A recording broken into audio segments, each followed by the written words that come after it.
Dear students, welcome to my YouTube channel intent coaching classes. हमारा set theory chapter चल रहा है। इसके पहले वाली वीडियोस में हमने इसका पूरा कंसेप्ट कंप्लीट कर लिया है एंड इसके 50 एमसीक्यू कंप्लीट किए हैं। अगर आपने वो वीडियोस नहीं देखी तो उनका लिंक डिस्क्रिप्शन में दिया हुआ है। आज हम 51 एमसीक्यू से स्टार्ट करेंगे। हमारा 51 सम है, if a is equal to X comma Y, Y is equal to 1/x and x not equal to 0 and x belongs to real number, and B set दिया है y is equal to -x, x belongs to r। Then हमने find out करना है कि a and b में कौन सा अक्षर कॉमन है, मतलब इनकी इंटरसेक्शन हमने फाइंड आउट करनी है। देखो, जब इस टाइप के सम है, एक तो मेथड ये है कि हम इसका ग्राफ ड्रा कर सकते हैं। ठीक है, हमें पता है जब हम ग्राफ ड्रा करेंगे यहाँ x पॉजिटिव आएगा, यहाँ नेगेटिव, और इस तरफ y पॉजिटिव और y नेगेटिव। ठीक है, y is equal to 1/x, तो हमें पता है जब भी हम x की पॉजिटिव वैल्यू फिल करेंगे तो y ऑलवेज पॉजिटिव आएगा, और जब x की नेगेटिव वैल्यू फिल करेंगे तो y नेगेटिव आएगा।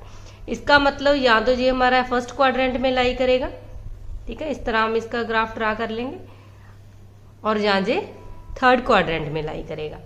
ठीक है, और y is equal to -x है, यहाँ हम x की पॉजिटिव वैल्यू लेंगे तो हमें पता है y की नेगेटिव वैल्यू आएगी, अगर नेगेटिव वैल्यू लेंगे तो y की पॉजिटिव वैल्यू आएगी। ठीक है, तो इसका y is equal to -x का ग्राफ इस तरह ड्रा होता है। ये हमारा y इज इक्वल टू है -x और ये वाला ग्राफ है y is equal to 1/x।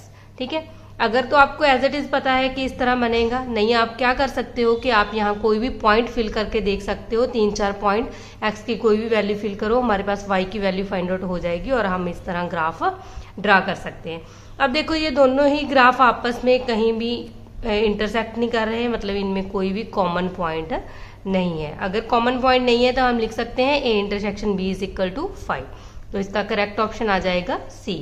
ठीक है, अदरवाइज आप इसको इस तरह भी सॉल्व कर सकते हो, जब भी हमारे पास इस टाइप का सम है और y इज इक्वल टू, यहाँ भी y की वैल्यू है, यहाँ भी y की वैल्यू है, इन दोनों वैल्यूज को आपस में इक्वल रख लेंगे। ठीक है, तो ये हमारे पास आ जाएगा 1 इज इक्वल टू -x², मतलब x² इज इक्वल टू -1। तो हमें पता है किसी भी नंबर का अगर हम स्क्वायर करेंगे तो वो ऑलवेज पॉजिटिव आता है, तो ये x² इक्वल टू -1 ये इम्पॉसिबल है, पॉसिबल नंबर नहीं है, तो इसका मतलब इन दोनों a एंड b में कुछ भी कॉमन नहीं है। ठीक है, तो ऐसे भी आप सॉल्व करके देख सकते हो, अदरवाइज आप इसका ग्राफ भी ड्रा करके सॉल्व कर सकते हो। हमारा 52nd सम है, if an is equal to ax, x belongs to natural number, then 6n intersection 8n is equal to. 6n का मतलब क्या है कि इसमें हमारे पास 6 1 जा 6, 6 2 जा 12, 6 3 जा 18, 6 4 जा 24 एंड सो ऑन, इस तरह 6 का टेबल चलता रहेगा।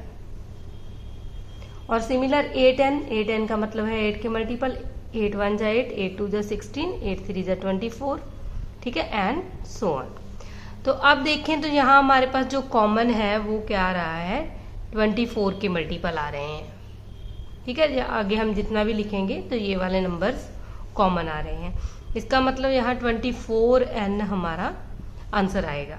ठीक है, तो डी हमारा करेक्ट ऑप्शन बन जाएगा। अदरवाइज आपने क्या करना है, जब भी हमने इंटरसेक्शन फाइंड आउट करनी है ऐसे नंबर्स की, तो हमने उन नंबर्स का एलसीएम ले लेना है। ठीक है, 2 3 जा 6, 2 4 जा 8, 3 1 जा 4 एज इट इज, तो ये हमारे पास बन गया 4 3 जा 12, 12 2 जा 24, तो जितना एलसीएम आएगा वो ही हमारा आंसर आ जाएगा। ठीक है, तो इसका आंसर 24n के इक्वल आ जाएगा। हमारा 53rd सम है, if x plus 3, 4 - y is equal to 1, 7। हमें ये पता है कि जब हमारे पास 2 सेट आपस में इक्वल है, ठीक है, तो x जो फर्स्ट पार्ट है उसका वो फर्स्ट के इक्वल होगा, मतलब first value x is equal to a, जैसे हमारे पास हमने ये सॉल्व किया था x y is equal to ab है, तो इसका मतलब x is equal to a आएगा और y is equal to b। तो x प्लस 3 की वैल्यू 1 के इक्वल है और 4 - y इज इक्वल टू 7, यहाँ से हम x फाइंड आउट कर लेंगे, तो x हमारे पास आ गया -2 और हम यहाँ हमारे पास आ जाएगा 7 - 4 - y इज इक्वल टू 3, तो y इज इक्वल टू -3। ठीक है, x और y की वैल्यू फाइंड आउट करने के बाद हमने ये वाली वैल्यू फाइंड आउट करनी है, यहाँ हम x की वैल्यू फिल करेंगे -2 - 3 और y की जगह पे फिल कर देंगे -3। ये आ गया -5 और 4 में से 3 सब्ट्रैक्ट किया 1, -5,1 हमारा आंसर आ जाएगा। तो बी इसका करेक्ट ऑप्शन है। हमारा 54 सम है, if S is a set of real numbers and A1 and A2 are two least upper bounds of a set S, then. तो देखो हमने ये पढ़ा था कि किसी भी सेट में बहुत सारी अपर बाउंड्स हो सकती है, लेकिन जो लीस्ट अपर बाउंड है वो ओनली 1 ही होगी। ठीक है, तो यहाँ इन्होंने कहा है A1 एंड A2 अगर 2 लीस्ट बाउंड है, लीस्ट अपर बाउंड है, तो इसका मतलब A1 और A2 की वैल्यू आपस में इक्वल आएगी। तो इसका करेक्ट ऑप्शन आ जाएगा A, क्योंकि लीस्ट अपर बाउंड ओनली 1 ही होती है। हमारा 55th सम है, if A and B are finite set and A subset B then this. ठीक है, जब इस टाइप का सम है, हमें पता है A एंड B हमारे पास फाइनाइट सेट है और A B का सबसेट है। हम कोई भी एग्जांपल ले सकते हैं। सपोज हमारे पास A सेट है जिसमें 1 2 3 एलिमेंट है, हमने एक B सेट ले लिया जिसमें 1 2 3 4 5 इस तरह एलिमेंट है, क्योंकि अब क्या है कि A B का सबसेट है। ठीक है, अब हमने इन दोनों का यूनियन और इंटरसेक्शन फाइंड आउट करके देखनी है कि किसके इक्वल आ रहा है। अगर हम A intersection B find out करें तो वो हमारे पास आ गया 1 2 3, मतलब इनकी जो इंटरसेक्शन है वो A सेट के इक्वल आ रही है। तो ऐसा हमारे पास कोई भी ऑप्शन नहीं है। इन्होंने कहा है कि इंटरसेक्शन B के इक्वल आ रही है, तो ये रॉन्ग हो गया। अब हमने इनका यूनियन फाइंड आउट करना है। जब हम A यूनियन B करेंगे तो हमें पता है 1 2 3 4 5, मतलब ये यूनियन जो है वो B सेट के नंबर ऑफ एलिमेंट के इक्वल आ रहा है। तो इसका करेक्ट ऑप्शन आ जाएगा C, number of element A union B is equal to number of element B। हमारा 56 सम है, let S is equal to 1 2 3 and so on 100 the number of non empty subset A of S such that the product of elements in A is even. हमें क्या दिया है, हमें एक set दिया है, हमने ये फाइंड आउट करना है कि उसमें जो number of non empty subset बनेंगे A के, सबसेट है A ऑफ S के, such that product of elements in A is even. जो उस सेट में एलिमेंट आने चाहिए A सेट में, उनकी जो प्रोडक्ट है वो इवन नंबर आनी चाहिए। ठीक है, तो हमें पता है कि जब हमारे पास S इस टाइप का सेट है तो इसमें जो नंबर ऑफ सबसेट्स बनेंगे वो हमारे पास आ जाएंगे 2 की पावर 100। ठीक है, लेकिन अब हमें वो वाले चाहिए कि जिनकी प्रोडक्ट क्या होनी चाहिए, इवन नंबर होनी चाहिए। देखो जैसे हमने 2 नंबर ले लिए, एक हमने 4 ले लिया, एक हमने 6 ले लिया। अब देखो इन दोनों की प्रोडक्ट भी इवन नंबर है, मतलब ऐसे सबसेट हमने लेने हैं जिनकी प्रोडक्ट इवन नंबर बननी चाहिए। ऐसे ही अगर हम एक 3 ले लें और एक हमने ये एलिमेंट ले लिया 4, तो अब इनकी प्रोडक्ट भी इवन नंबर है। अगर हमने एक 3 ले लिया और एक हमने ऑड नंबर 5 ले लिया, अब इनकी प्रोडक्ट करते हैं तो ये ऑड नंबर आती है। ठीक है, इसका मतलब जब हमारे पास दोनों इवन है तब भी हमारे पास इवन नंबर आएगा, जब एक इवन एक ऑड है तब भी हमारे पास इवन नंबर आता है। इसका मतलब जो ऑड नंबर्स हैं उनकी प्रोडक्ट ऑड नंबर बन रही है, तो उनको हमको सब्ट्रैक्ट करना पड़ेगा उन्हें हमें। ठीक है, तो अब हमें पता है कि 2 की पावर 100 है। अब देखो 1 से लेके 100 तक 50 नंबर जो है वो इवन है, 50 नंबर ऑड है। हमें पता है जब हम जो 50 नंबर ऑड है, जब हम ऑड की प्रोडक्ट करते हैं तभी हमें ऑड मिलता है। ठीक है, तो जो ऑड नंबर वाले हैं वो होंगे 2 की पावर 50, क्योंकि हमें पता ही है 100 से जो 50 है वो ऑड है, 50 इवन है। तो 50 के जो सबसेट बनेंगे ऑड नंबर के वो 2 की पावर 50 बनेंगे। इसका मतलब जो टोटल है उसमें से हमने ऑड वाले सब्ट्रैक्ट कर देने हैं। ठीक है, अब इसमें से 2 की पावर 50 कॉमन आ जाएगा, यहाँ आ जाएगा 2 की पावर 50 माइनस 1। इसको हम इस तरह लिख सकते हैं, तो हमारा करेक्ट ऑप्शन आ जाएगा बी। हमारा 57 सम है, if A is equal to empty set and empty with bracket, इस तरह का सेट हमारे पास गिवन है, then power set of A। हमने A का पावर सेट फाइंड आउट करना है। ठीक है, पहले तो हमें ये पता होना चाहिए कि अगर हमारे सेट में जितने एलिमेंट हैं तो उसके पावर सेट में 2 raise to power n element होंगे। ठीक है, तो 2 की पावर n, इसका मतलब क्या है कि 2 की पावर, यहाँ 2 एलिमेंट है A सेट में, तो इसका मतलब इसके पावर सेट में 4 एलिमेंट बनने चाहिए। ठीक है, तो 4 एलिमेंट बनने चाहिए, तो ये दोनों ऑप्शन तो इनकरेक्ट हो गए। ठीक है, तो इसका मतलब जो इसका करेक्ट ऑप्शन है वो सी हो जाएगा, क्योंकि ये सभी इसके सबसेट हैं। देखो ये भी इसका सबसेट है, ये भी इसका सबसेट है, ये वाला भी इसका सबसेट है, और ये A इटसेल्फ भी इसका सबसेट आएगा।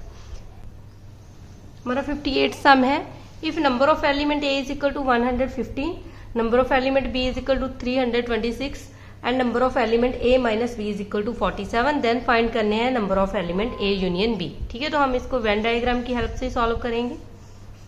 तो हमारे पास 2 सेट है, एक ए सेट है और एक बी सेट है। ठीक है, तो देखो नंबर ऑफ एलिमेंट ए, पूरे ए सेट में जो नंबर ऑफ एलिमेंट है वो हमारे पास है 115, और जो बी सेट में पूरे में एलिमेंट है वो हमारे पास है 326, और number of element A minus B, A minus B क्या होता है, मतलब ओनली इतना पोर्शन। ठीक है, ए लेना है हमने, बी को सब्ट्रैक्ट कर देना है। ये वाले जो एलिमेंट है ये है 47, इसका मतलब अगर पूरे सेट में 115 है तो उसमें से हम 47 को सब्ट्रैक्ट कर दें तो ये हमारे पास कॉमन एलिमेंट आ जाएंगे। ठीक है, तो 15 में से 47 को सब्ट्रैक्ट करेंगे तो ये आ जाएगा 68। अब यहाँ भी हमारे पूरे सेट बी सेट में कितने एलिमेंट है, 326, हमें पता है ये 326 और यहाँ 68 है, तो 326 में से हम 68 को सब्ट्रैक्ट करेंगे तो ये हमारे पास आ जाएगा 258। अब यूनियन फाइंड आउट करना है, तो यूनियन में हमें पता है ये वाला पोर्शन आ जाएगा, इसमें 47 है, और उसके बाद ये कॉमन पोर्शन आ जाएगा, इसमें 68 एलिमेंट है, और उसके बाद ये वाला पोर्शन आ जाएगा, इसमें एलिमेंट है 258।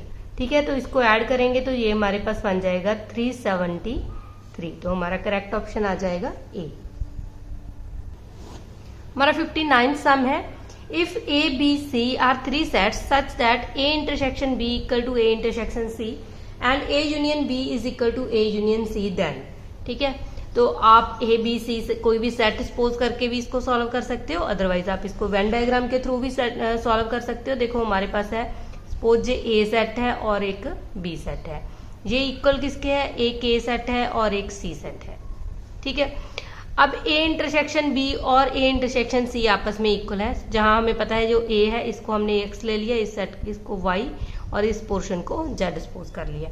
अब ए तो दोनों में सेम है, तो यहाँ भी एक्स आएगा, यहाँ भी वाई आएगा, और ये वाला पोर्शन इसको हम कोई और नाम दे देते हैं, जैसे हमने टी नेम ले लिया। ठीक है, तो अब देखो, अब जब हम ए इंटरसेक्शन बी देखें तो यहाँ ए इंटरसेक्शन बी की वैल्यू वाई आ रही है, और इसमें हमारे पास ए इंटरसेक्शन सी की वैल्यू भी वाई आ रही है। ठीक है, एक बात तो ये गिवन है, और एक हमें दिया है कि अगर हम ए यूनियन बी करें तो ये एक्स वाई जेड लिया हमने। ठीक है, अब हमने यूनियन फाइंड आउट करना है, ये हमारे पास ए और सी है, एक्स वाई और टी। अब देखो जब हम ए यूनियन बी करेंगे तो वो हमारे पास X plus Y plus Z, हमें पता है यूनियन में ये तीनों पार्ट ऐड करते हैं, और ये इक्वल टू है ए यूनियन सी के, मतलब x plus Y plus T.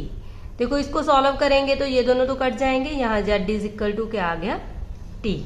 इसका मतलब अगर Z is equal to T आ गया, सपोज हम यहाँ भी चाहे जेड की जगह पे टी फिल करें या टी की जगह पे जेड फिल करें, तो यहाँ हमारे पास जो सेट बन जाएगा ए बी सी, यहाँ एक्स वाई, यहाँ भी हमने जेड फिल कर लिया, और ये इक्वल टू है ए और सी के, यहाँ एक्स था जहाँ वाई, इसका मतलब टी की जगह पे भी जेड आ गया। अब देखो जो हमारा बी सेट है और सी सेट है दोनों आपस में इक्वल हो गए, तो इसका रिजल्ट आ जाएगा option B correct, B is equal to C. ठीक है, तो आप ए बी सी कोई भी सेट सपोज करके भी कर सकते हो। ये चीजें तभी पॉसिबल है जब हमारे पास बी और सी भी आपस में इक्वल होंगे। हमारा 60 सम है, the total number of subsets of a finite set A has 56 more element than the total number of subsets of another finite set B, what is the number of elements in a set ए।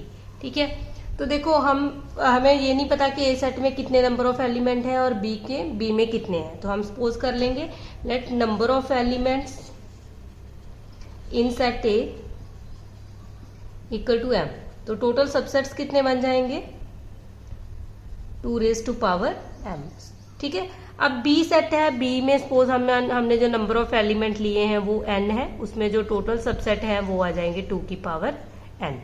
तो हमें कहा है कि 2 की power m जो है, ठीक है, फर्स्ट सेट में जितने भी नंबर ऑफ एलिमेंट है वो सेकंड सेट से 56 मोर है। देखो हमने पहले भी ये सम किया था, यहाँ 2 की पावर m माइनस 2 की power n is equal to 56। 56 को हम 8 मल्टीप्लाई 7 लिख सकते हैं, और ये हमारे पास बन जाएगा 2 की पावर 3 मल्टीप्लाई, और 7 को लिख सकते हैं 2 की पावर 3 माइनस 1, तो ये बन जाएगा 2 की पावर 6 माइनस 2 की पावर 3, तो जहाँ m की जो वैल्यू है, m हमारा सेट था A, उसमें जो नंबर ऑफ एलिमेंट है वो है 6। ठीक है, जब इनको कंपेयरिंग करेंगे तो m इज इक्वल टू 6, तो C हमारा करेक्ट ऑप्शन आ जाएगा। आज के लिए हम इतना ही करेंगे। अगर आपको मेरी वीडियो पसंद आई है तो लाइक करना और अपने फ्रेंड्स के साथ शेयर भी करना। अगर आप मेरे चैनल पे नए आए हो तो चैनल को सब्सक्राइब करना मत भूलना।